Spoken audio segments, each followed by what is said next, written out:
Wrist flexion and forearm pronation can be useful movements to strengthen when dealing with pain at the inner elbow and forearm muscles and tendons, also known as medial epicondyle pain, golfer's elbow, or climber's elbow.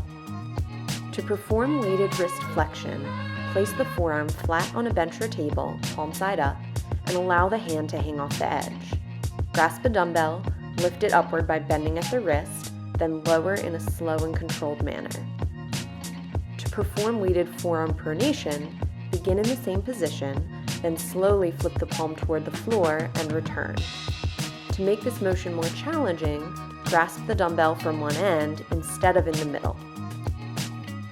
If these movements are painful, it can also be helpful to start with isometric contractions. An isometric contraction means that the muscle is contracting and working without actually moving the joint through any range of motion. In this case, we'll use a heavy dumbbell to limit the amount of motion that can occur.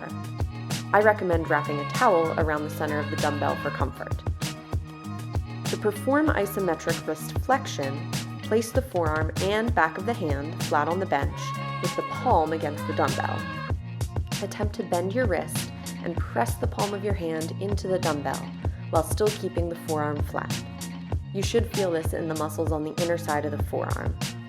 Hold for several seconds. I typically like to start with 5 to 6 second holds, then relax and repeat. Isometrics can be modified by adjusting the amount of force you apply. For instance, you may be able to press with maximum effort if there is no pain.